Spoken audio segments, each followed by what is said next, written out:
So lesson 2.12 is the last part of this unit. So we're finally to the end. We'll do a little practice next class, give you a practice test to take home over the weekend. But just like at the end of the first part of the second unit, where we translated from words into equations, remember those money problems and those consecutive integer problems? We can do the same thing with inequalities. And the steps actually are the same. Step 1 is to define all your variables, just like we do with equations. Step 2 is to write the inequality. So that's when you got to look at the words in the problem and translate those words into an inequality. Step 3, solve for the variable. And step 4 is to answer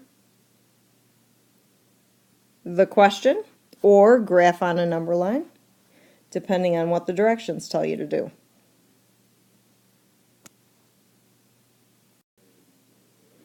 Okay, now every word problem is different.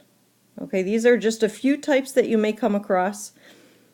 You just have to get good at reading the problem carefully, paying attention to the direction of the inequality symbol. So just for quick review, if you see the words is at least, that means that number is the very least it can be. So is at least, the symbol is greater than or equal to. Is at most is less than or equal to. Is more than is just the greater than symbol, is less than is the less than symbol. And is between, again, is going to look like this with endpoints on either end, or perhaps like this. So for the following examples, we're going to first define a variable, then we're going to write an inequality, we're going to solve the inequality for the given variable, and then state our answer. So number 1 says your brother has saved $2,000 for a vacation. His airplane ticket for that vacation is $637. We're going to write and solve an inequality to find how much he can spend for everything else. So right there you can define your variables. I'm going to let x equal the amount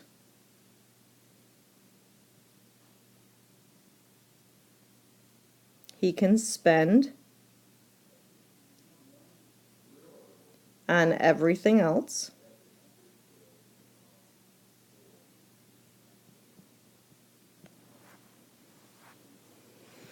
And the fact that it says write and solve an inequality tells you right there that you need one of these symbols in the inequality you write. This is not an equation. Now he cannot spend any more than $2,000 because that's all he has saved. So on this side of the equation, I'm going to say that the amount he spends must be less than or equal to $2,000. He already spent out of that $2,000 $637. And to that, he's going to add the amount he has left over that can be spent on everything else. And we're using x to represent that. So we just wrote an inequality. It's a pretty simple one. We're going to solve it by subtracting 637 from both sides. And I know you can do this in your head, guys. I know that. It's not what we're testing you on. So no matter how simple the problem may seem to you, I'm testing you on whether or not you can define a variable, write a correct equation, translate from words into an inequality, and then solve it. So when I subtract 637 from 2,000, I end up with 1363. Now let's talk about what this answer means. It doesn't say x equals 1363. It says x must be less than or equal to 1363. Well, again, x represents the amount he can spend on everything else. So your solution statement should sound something like this.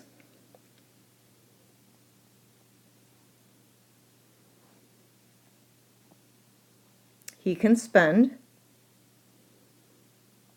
$1,363 or less on everything else.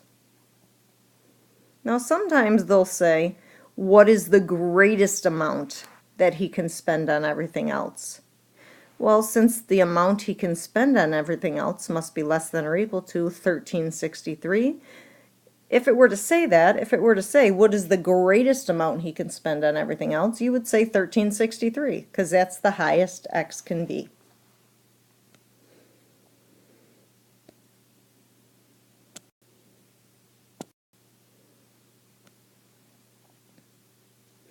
Now for number 2, suppose you earn $6.15 per hour working part-time at a dry cleaner. Write and solve an inequality to find how many full hours you must work to earn at least $100. Well, we're looking to see how many hours you must work, so I'm going to let x equal the number of hours. Again, this is worth a point. Don't forget to define your variable. And now I'm going to write an equation. Well, he makes $6.15 per hour. So that would look like this: 6.15 times the number of hours I work. And he wants to earn at least $100. That means $100 is the very least he wants to earn. So that means he's looking to earn greater than or equal to $100. Pretty simple. Again, to solve this one, you would divide both sides by $6.15. And if you don't have a calculator handy at home, that's okay. I have one here. When I do 100 divided by 6.15, I end up with this long, yucky decimal. X is greater than or equal to, it comes out to be 16.26016 ... It keeps going and going. Now, is it confusing to you that there's a decimal? Well, go back and read the question. The question says, how many full hours? Well, the number of hours that he must work must be greater than or equal to 16.26016 ...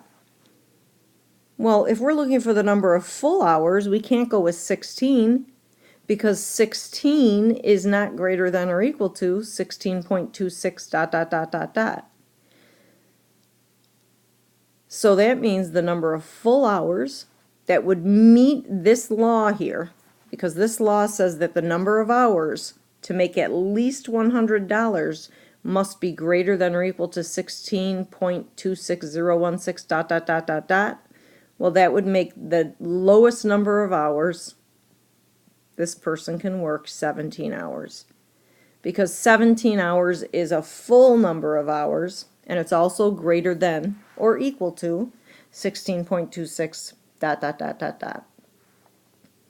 Number 3, the length of each side of a rectangular picture frame needs to be 15 inches. Well, there'd be no reason you wouldn't draw yourself a nice little rectangle and label both lengths 15. You only have one 48-inch piece of wood to use for this frame. Well, think about when you frame something, you're going to put something down this side of the rectangle, something down this side, something down this side, and something down this side. And when you do that, you can't use more than 48 inches of wood.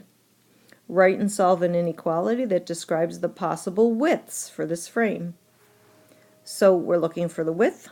I'm going to let x equal the width. We already know the length is 15. So since we're calling the width x, I won't use w. I'll put x on this width and x on this width. And since we're going to be surrounding this rectangle with the 48 inches of wood, well, that's not area, that's perimeter. And to find perimeter, we add up all the sides. Now again, the perimeter has to be no greater than 48 inches. We don't have more than 48 inches of wood to surround this picture with a frame. So we need to use less than or equal to 48 inches. So to find the perimeter, I would take the width, add it to the width, add it to the length, add it to the other length, and that perimeter must remain less than or equal to 48 inches. To solve this, I would combine my like terms. X plus x is 2x. 15 plus 15 is 30, is less than or equal to 48. Subtracting 30 from both sides, I get 2x is less than or equal to 48 minus 30 is 18. Dividing by 2 on both sides, I end up with x is less than or equal to 9. Well, think again about what x represents. X represents the width. So in order to remain under 48 inches or equal to 48 inches for the perimeter, or the frame around this picture, our width has to remain either less than or equal to 9. So go back and read the question. Write and solve an inequality that describes the possible widths. It's not just asking for the greatest number the width could be. If it said what is the greatest the width could be, you would say 9, because 9 is the biggest number that's less than or equal to 9. But here it's asking for all the possible widths. Well, since the width can be less than or equal to 9, that means that the width could be 9, it could be 8, it could be 7, it could be 6, it could be 5, it could be 4, 3, 2, or 1. Now you have to stop there because a width can't be 0 and a width can't be negative. So I just listed all the possible widths for this frame. And these widths would be the ones that would have you surrounding the picture frame with 48 inches of wood or less than that.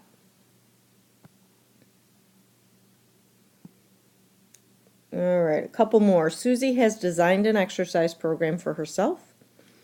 One part of the program requires her to walk between, hint, hint, between 25 and 30 miles each week, and she plans to walk the same distance each day, 5 days a week. What is the range of miles that she should walk each day? So, looking at that question, I know that my definition of x must be the miles walked each day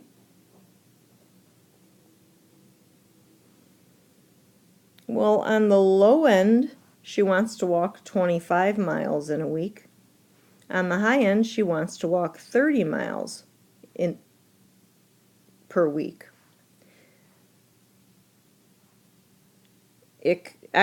What's in the middle can be greater than or equal to 25, or it can be less than or equal to 30, because that's the range of miles she wants to walk in 1 week. Well, we can't just put x in the middle, because x is the miles she walks each day. She plans to walk the same distance each day 5 days a week. So you have to put 5x in the middle. This is an and. This is a compound inequality, and it is an and statement because x is in the middle. So let's separate. You've got one inequality here. You've got one inequality here. The one on the left says 25 is less than or equal to 5x. To solve that, divide both sides by 5. You get 5 is less than or equal to x. That's the same as x is greater than or equal to 5. This half is 5x is less than or equal to 30. Dividing by 5 on both sides, you get x is less than or equal to 30 divided by 5 is 6. So it looks like the number of miles Susie walks each day in order to walk 25 to 30 miles per week must be greater than or equal to 5, less than or equal to 6. So think about it on a number line. Didn't ask us to make a number line, but I'm going to anyway. It would look like this.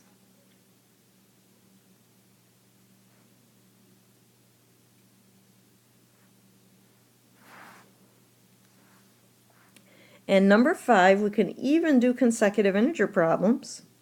with inequalities. It says the sum of two consecutive positive integers. It doesn't say even or odd.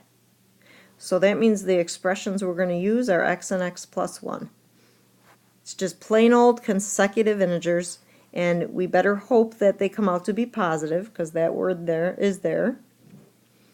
The sum of those two consecutive positive integers is at least 27. That means 27 is the least it could be. So if we take the first integer x and we add it to the second integer, x plus 1, the result has to be greater than or equal to 27, because 27 is the least it could be. So combining like terms, x plus x gives us 2x plus 1 is greater than or equal to 27. Subtracting 1 from both sides, you get 2x is greater than or equal to 26. Dividing by 2 on both sides, you get x is greater than or equal to 13. Well, remember, this x represents the first integer. And keep in mind, guys, that integers are not decimals. If you're asked a consecutive integer problem and you end up with x equals some decimal, you've done something wrong. Well, this says what are the smallest possible values of these two integers? Well, if the first integer has to be greater than or equal to 13, then the very smallest it can be is 13, making the next consecutive integer 14. And those are your answers.